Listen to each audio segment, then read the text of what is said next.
Martha Johnson, Martha Ladley and Mark Gain from Martha and the Muffins. Welcome to Countdown. Martha is a fairly unusual name. Do you find it confusing having two Marthas in the band? Don't think we can tell each other apart, can we? When you introduce yourself, they always say, "Oh, you're Martha," and I have to explain, inevitably, yes, I am Martha, but there is another Martha. So it gets a little bit confusing. It's odd because I was the only one in the band at the beginning, and Martha Ladley joined the band about 6 months after we had started, and it was just a coincidence that her name was Martha as well, and that's what's led to the confusion. Right. So where does the muffin part of the name come from? The muffin part of the name came in because we couldn't decide on a name at all over the course of the summer that we were getting together. And we had about 2 weeks to go before our first gig, and a name had to go on the poster. And there was a very heavy punk scene going at the time in Toronto, and we weren't a part of that, and we didn't like the sort of posing that a lot of bands were doing at the time. With punk imagery, so we went the exact opposite and picked something that was really wimpy, and Muffin couldn't have been any wimpier, so we put Martha in the front of it, and that's how it came about, really. You got a single out in Australia called Echo Beach. You wrote that, Mark. Mm-hmm. Yeah, is there actually a place in Canada called Echo Beach? Doesn't exist to my knowledge. It's quite a fiction, really. It's just a state of mind. The song deals with a state of mind, really, that when one has a really lousy job, you tend to go back to a place you've been that has been quite enjoyable.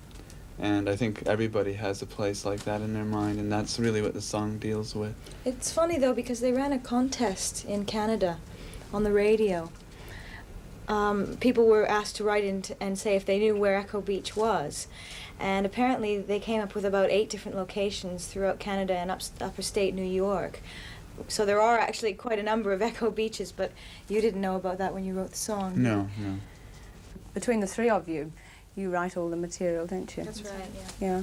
Yeah. Which of you writes what part? Or do you write songs by yourselves and then Yeah. The stuff that I've done, I've written music and lyrics on my own, except for there's one song that's on the new album that it's going to be released in England very shortly, that was written with the sax player in the band, Andy Hawes. And Saigon as well.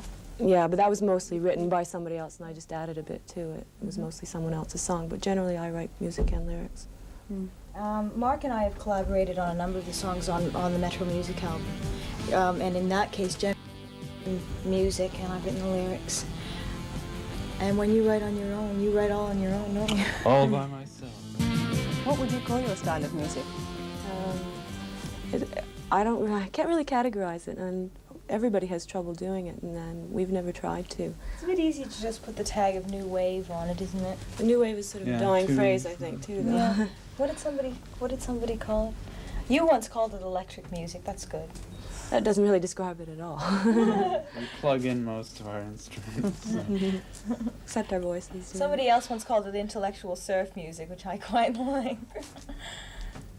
Is there any plans to go to Australia, to tour Australia? Oh, that would be great. I've never been there. I'd love to go. Yeah, we'd really We'd like to. Go, sure. We'll go anywhere.